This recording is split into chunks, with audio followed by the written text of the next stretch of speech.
Welcome back to Singlish Sri Lanka YouTube channel. ඔනද වෙනද වගේම ඔයාලට අදත් ලස්සන පාඩමක් අරගෙන ආවා විශේෂයෙන්ම අපි මේ අලුත් අවුරුද්දට. එහෙනම් අලුත් අවුරුද්දත් එක්ක කොහොමද අපි ඉංග්‍රීසි ගත කරන්න කියන එක තමයි මේ පාඩමේ අරමුණ. ඊටත් ඉස්සෙල්ලාම wish you a happy new year. ඔබට සුබම සුබ අලුත් අවුරුද්දක් වේවා කියලා මම ප්‍රාර්ථනා කරනවා. May all the prosperity and happiness fall on your way. ඔබට සතුට සෞභාග්‍ය පිරි සුබ අලුත් අවුරුද්දක් වේවා. Dawning of the new year කියලා කියන්නේ අලුත් අවුරුදු උදාව. මේ අලුත් අවුරුදු උදාව සිද්ධ වෙන්නේ මේ වගේ මේ රතිඤ්ඤ මල් වෙඩි වගේ දේවල් දාලා. ඒ වගේම ලංකාවට වගේ නම් විශේෂිත ආවේනිකුණු තව දෙයක් තියෙනවා. ඒක තමයි plain rabana කියලා අපි කියනවා. නමුත් මේක හරි වචනේ plain rebana. තොර මේකට ඉංග්‍රීසිම ඩිරෙක්ට් ඉංග්‍රීසි වචනේ තමයි tambourine කියන එක. tambourine එකක් අපි ප්ලේ කරලා තමයි අලුත් අවුරුද්ද පටන් ගන්න. එතකොට මේ අලුත් අවුරුද්ද සමරන්නේ මෙන්න මේ සූර්යයා මීන රාශියෙන් මේෂ රාශියට ගමන් කිරීම. එතකොට මේක තියෙන මේ Pisces zodiac symbol කියලා එකක් තියෙනවා. මේක තමයි මේ මීන රාශියට කියන ඉංග්‍රීසි වචනය. Pisces zodiac symbol. එතකොට මෙයා ගමන් කරනවා මොකේටද? මේෂ රාශියට කියන්නේ Aries zodiac symbol. මේකට ගමන් කරනවා මීන රාශියෙන් මේෂ රාශිය සූර්යයා ගමන් කරනවා කියන ඉංග්‍රීසි වලින් අපි කියන්නේ the sun transitions from the house of Pisces or the zodiac into the house of Aries. The sun transitions from the house of Pisces zodiac into the house of Aries zodiac. එතකොට සූර්යයා මීන රාශියෙන් මේෂ රාශියට ගමන් කරනවා කියලා අපි ඔහොම තමයි කියන්නේ. එතකොට මේ house කියලා අපිට ගන්න පුළුවන්. අපි කියන්නේ රාශිය කියලා කියන්නේ ඒකට zodiac කිව්වත් රාශිය, house කිව්වත් රාශිය. එතකොට මේ හැමදේම ලියා තබන්නේ මෙන්න මේකේ. මේකට අපි කියනවා traditional almanac. traditional almanac. ඒ කියන්නේ සාම්ප්‍රදායික ලිත. දැන් අපි ගොඩක්ම අපේ ලංකාවේ අපිට හුරු එක තමයි මේ ඈපා පංචාංග ලිත. ඒතර මේකේ තමයි මේ සියලුම ක්‍රම විධිවිධාන අන්තර්ගත වෙලා තියෙන්නේ. ඒතර මේකට මේ දේවල් ලියන්නේ මෙන්න මේ දේ පදනම් කරගෙන. ඒ කියන්නේ මේ ඇස්ට්‍රොලොජි තියෙනවනේ. ඇස්ට්‍රොලොජි කියලා කියන්නේ නක්ෂත්‍රය. මතක තියාගන්න තාරකා ශාස්ත්‍රය කියන එකකින් තව කොට ඇස්ට්‍රොනොමි නෙවෙයි. ඇස්ට්‍රොලොජි තාරකා ශාස්ත්‍රය. එතකොට මේ ඇස්ට්‍රොලොජි එක අධ්‍යයනය කළ මේ ඇස්ට්‍රොලොජර්ස්ලා අපි තාරකා අපි කියනවා මේ නක්ෂත්‍රකරුවන්ට ඇස්ට්‍රොලොජර් කියලා කියන්නේ. එන්න මේ ඇස්ට්‍රොලොජර්ස්ලා තමයි මෙන්න මේ නැකත් පත්‍රය එහෙම නැත්නම් මේ ලිතේ තියෙන දේවල් හදන්නේ.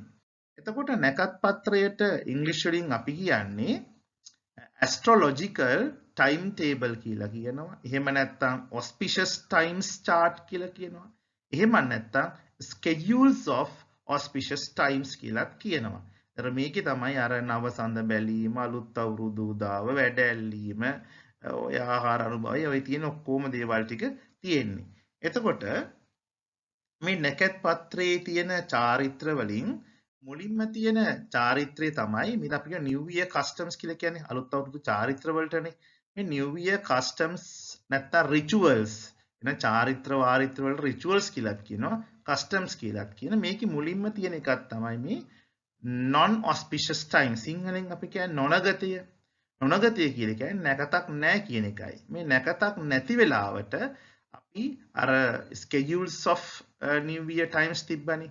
අර නැකත් පත්‍රයට අනුව අපි කරන්නේ attending religious observances ආගමික වතාවත්වල නිරත වෙන එක තමයි අපි බෞද්ධ විදියට අපි කරන්නේ. එතකොට මේ නොනගත කාලයෙන් පසුව අපි එනවා ඔන්න නැකත් වෙලාවට. අපි නැකත් වෙලාවට අපි කියන නැකතට අපි කියනවා auspicious time කියලා. මේකේදී අපි මොකද කරන්නේ? අර ලිප මොලවා අපි මේ වගේ කිරි බඳුනක් ඉස්සෙල්ලම boiling a fresh pot of milk කිරි බඳුනක් අපි මේ වගේ උතුරවා ගන්නවා. ඊළඟට අපි මොකද කරන්නේ? අර අපි සකස් කරගත්තු කැවිලි ආදිය තියලා අපි නැකතට consumption of food කියනවා. එහෙම නැත්නම් අපි මේකට සිංහලෙන් කියනවා ආහාර අනුභවය. මේ ආහාර අනුභවයට ඉංග්‍රීසි වලින් consumption of food. එතන මේ consumption of food එක්ක එන තව එකක් තමයි transaction of money මුදල් ගනුදෙනුව.